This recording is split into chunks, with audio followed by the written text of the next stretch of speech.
Hello, കുറേ നാളുകൾക്ക് ശേഷം കേട്ടോ ഞാൻ വീഡിയോ ആയിട്ട് വരുന്നത്. അപ്പോൾ ഇഡ്ഡലിയുടെ മാവ് ഇതാ നല്ല രീതിയിൽ അടിപൊളിയായിട്ട് പൊങ്ങി വന്നിട്ടുണ്ട്. അപ്പോൾ രാത്രി 10 മണിക്കാണ് ഞാൻ അരച്ച് വെച്ചത്. എന്നിട്ട് നല്ല രീതിയിൽ പൊങ്ങി, അത്രയും ചൂട് കൊണ്ടിട്ടാണ് നല്ല രീതിയിൽ പൊങ്ങി വരുന്നത്. അപ്പോൾ ഞാൻ ഈ രീതിയിൽ പാത്രത്തിൽ ഒഴിച്ചിട്ടാണ് കേട്ടോ വെക്കാറ്. അപ്പോൾ ഒരാൾക്ക് ഇവിടെ സാമ്പാർ ഇഷ്ടമില്ലാത്തത് കൊണ്ട് ചട്ടണി അരക്കുന്നുണ്ട്. അപ്പോൾ ഫസ്റ്റ് ട്രിപ്പ് ഇഡ്ഡലി ഇവിടെ റെഡി ആയിട്ടുണ്ട്. അത് കഴിഞ്ഞ് ഞാൻ ചട്ടണി ഉണ്ടാക്കുന്നു. അപ്പോൾ കടുകിട്ടു, വറ്റൽമുളകും കരിയാപ്പിലയും അരപ്പും ഒഴിച്ച് കൊടുക്കുന്നുണ്ട്. അപ്പോൾ ചട്ടണി ഇവിടെ റെഡി ആയിട്ടുണ്ട്. ഫസ്റ്റ് ട്രിപ്പ് ഇഡ്ഡലി ഇതാ ഞാൻ എടുത്ത് കാസറോളിലേക്ക് മാറ്റുന്നു. അപ്പോൾ മോനിങ്ങനെ എനിക്ക് ഇഡ്ഡലിയും ചട്ടണിയും താന്ന് ചോദിച്ചപ്പോൾ അവനെ ഞാൻ എടുത്ത് കൊടുക്കുന്നുണ്ട്. മോൻ്റെ കൈ ഇതുവരെ സെറ്റായിട്ടില്ല, 1 മാസമായി, എന്നിട്ടും സെറ്റായിട്ടില്ല. ഇനി 2 ആഴ്ച കൂടി കഴിഞ്ഞിട്ടാണ് എക്സ്റേ എടുക്കാനുള്ളത്. എല്ലാവരും പ്രാർത്ഥിക്കുക.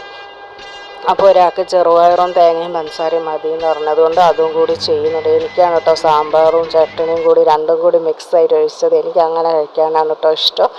അപ്പോൾ തേങ്ങയും പഞ്ചസാര ഇട്ട് ആ ചോറിന് വെള്ളം ഇട്ട് കൊടുത്തു.